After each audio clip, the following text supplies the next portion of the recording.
All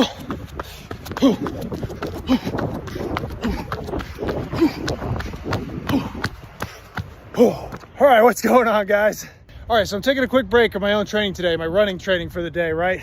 And today I'm focused on FARTLEK. If you've never heard about FARTLEK, or if you've heard about it and you weren't really sure what that meant or what it was, first of all, I'll tell you that FARTLEK actually comes from, it's a Swedish word, and it's translated into speed play, where fart is speed and lek is play. So you're actually playing with speed as you're out here doing your FARTLEK training.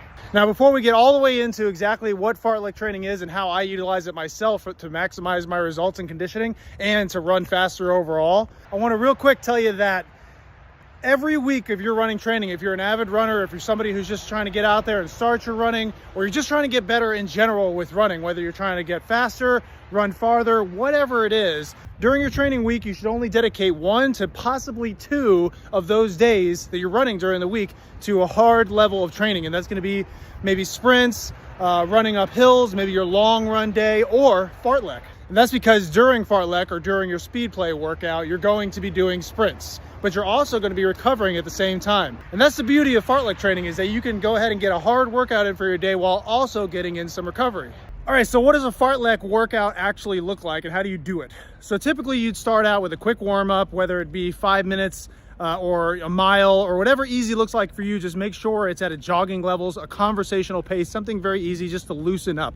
You typically will want to do a good warm up before you actually start your speed play, before you actually do your FARTLEK. And then once you get your warm up done, you're going to go ahead and transition into your speed play. And so what does speed play look like? What do I actually mean when I say that? Now, the speed play itself is going to be transitioning between jogs, very slow jogs, or even walks, and full out, all out sprints at different intervals of your choosing, whether it be 100 meters or all the way up to 300 meters. It's all up to you, and it's all up to you when you actually want to conduct those sprints in between your rest times. So depending on where you're at during your training pipeline, or how you're feeling during that given day, whether you're feeling a little bit sore, a little bit burnt out, maybe you're just not mentally there, or maybe you're ready to get after it. Maybe you've recovered well the last couple of days. Maybe you had a really good meal the night before and you're just ready to burn some calories, man, and ready to get after it. It's all dependent on how you're feeling during that day. And that's why FARTLEK training is such a good thing, a good tool to use from your toolbox to help you get better as a runner. Now, typically for me, when I'm doing my FARTLEK training, I'll usually start out with a 5 to 10 minute workout at a very easy pace, nice and,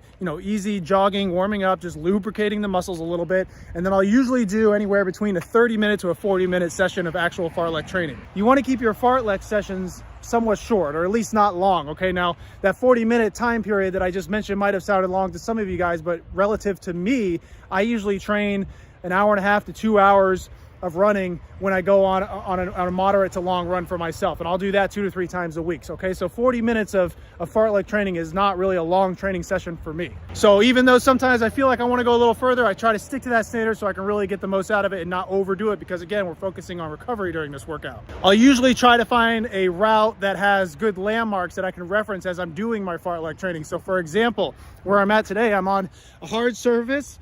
I have light posts on the trail that I'm running on. See this right here, light post. So what I'll do is I'll jog until I get to one light post, and then maybe I'll sprint all the way to the end of the bridge.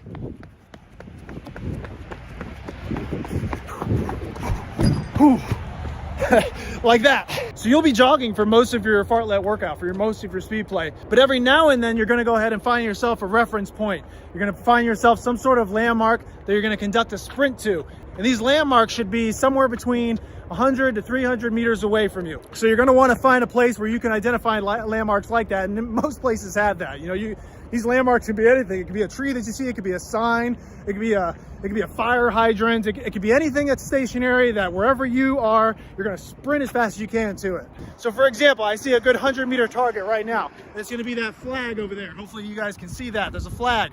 All right, here we go. I'm going to sprint 100 meters.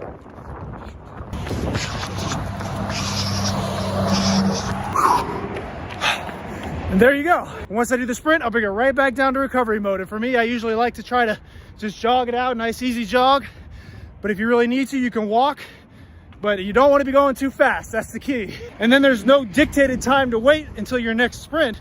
It's just whenever you feel ready. Whenever you feel ready to do the next sprint, go ahead and do that next sprint. It can be as long or as short as you want it to be in that moment. Best part about it is it's not strict, it's not dictated. It can look like however you need it to look like for that training day, for that moment. And again, a fartlek training session is going to look different every single time. There is no exact method to the madness. Everybody's going to do a little different, and each one of your sessions are going to look different every time because it's all dependent on how you feel in the moment. And that's really going to help you maximize that training session without going a little too far or without going a little too dictated.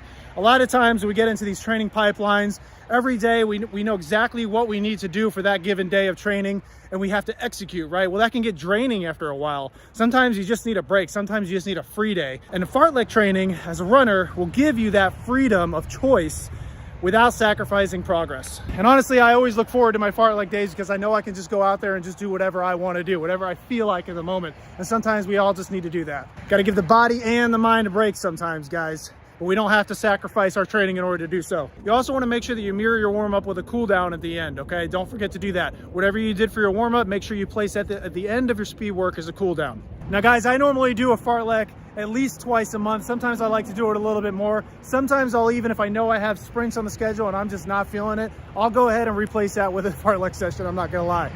And I've seen massive results from doing that, and it always puts me in a better mood when I'm done. So to sum it all up, I would go ahead and say that if you've never done a fartlek session, you definitely need to go out there and give it a try. You need to start integrating it into your running training plan because you're gonna see results, and you can go ahead and thank me for it later. All right, key takeaways. Fartlek training counts as one of your hard running workouts during the week. Make sure you do a warm up and cool down for every fartlek workout. The entirety of your fartlek workout should not be very long. It should be one of the shorter to moderate level running workouts that you do for the week.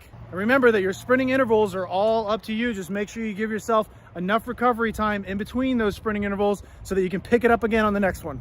All right, guys, I hope I didn't talk your ears off too much. I was just trying to convey as much information about fartlek training as possible for you so that it's easily understood and so that you're motivated to get out there and actually do it, because I want you guys to see results of your training. Don't forget to like and subscribe if you haven't done so already. You'll find tons of good running information on this channel, or all things fitness, military, career enhancement, all sorts of good information. So don't forget to like and subscribe if you haven't done that already. You don't want to miss any of my future videos. Here's some other good videos that I've done in the past that'll definitely help you with your running journey. If you're looking to get better, regardless on whether you're trying to get faster, run longer, or just get off the couch and start running in general, these videos will help you out. Definitely make sure you give a little bit of time to those videos, give them a watch. You'll definitely find something beneficial to you there. Besides that, I've got nothing else for you. I'll see you on the next one.